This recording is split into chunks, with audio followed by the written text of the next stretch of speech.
மறைச்சிட்டான் எல்லாத்தையும் மறைச்சிட்டான்.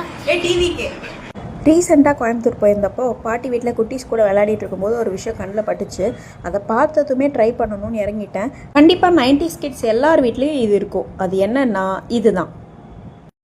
ஆரம்பிக்கலாமா? என்னோட லாஸ்ட் விலாகில் நான் என்னோடய ஃப்ளாஷ்பேக்கை எல்லாருக்கும் சொல்கிறேன்னு சொல்லியிருந்தேன். பட் எனக்கே என்னோடய ஃப்ளாஷ்பேக்கை வந்து இது ஞாபகப்படுத்திடுச்சு. ஏன்னா இதில் வந்து அவ்வளோ மெமரிஸ் எனக்கு இருக்குது. கண்டிப்பாக எல்லா 90s கிட்ஸ் வீட்லேயும் இது வந்து இருந்திருக்கும்.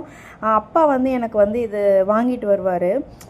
இது நிறையா கலர்ஸில் கிடைக்கும். ப்ளூ, பிங்க்கு, அப்புறம் க்ரீனு, அந்த மாதிரி நிறையா கலர்ஸில் கிடைக்கும். இது ஒன்று மட்டும் வீட்டில் இருக்காது. இது 2-3 இருக்கும். இந்த அட்டை வந்து 2-3 இருக்கும். ஆனால் வந்து குண்டு தொலைஞ்சிட்டே இருக்கும். என்னோடய குண்டெல்லாம் தொலைஞ்சு போய் ஃப்ரெண்ட்ஸோட வீட்டில் இருந்த அவங்களோட குண்டெல்லாம் எடுத்துகிட்டு வந்த ஞாபகங்கள், அதில் வந்து சண்டைகள், அதெல்லாம் எனக்கு ஞாபகம் வந்துச்சு. ஸோ அப்பா தான் வந்து இதை வந்து நடுவில் வந்து சிங்கிள் குண்டு கொண்டு வந்து நிறுத்துவார். அதுதான் வந்து கேமு. ஸோ இது அவர் தான் பண்ணுவார். கண்டிப்பாக நம்ம என்ன பண்ணியிருப்போம் அப்படின்னா, சிங்கிள் குண்டை எடுத்து நடுவில் வச்சுட்டு மிச்சத்தையெல்லாம் எடுத்து வெளியே வச்சுருப்போம்.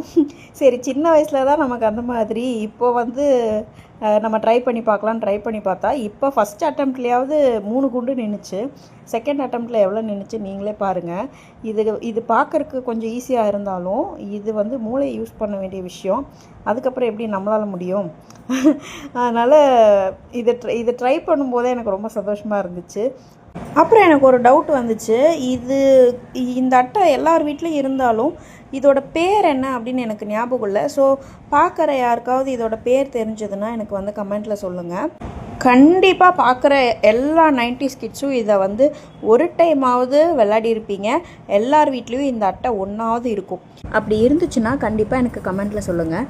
கிச்சனில் கொஞ்சம் வேலையெல்லாம் பார்த்து இந்த வீடியோவில் என் ஃபேஸ் ரொம்ப டல்லாக இருக்குது. அடுத்த வீடியோவில் கொஞ்சம் பிரைட்டாக ஸ்டார்ட் பண்ணுறேன். பாய், நன்றி.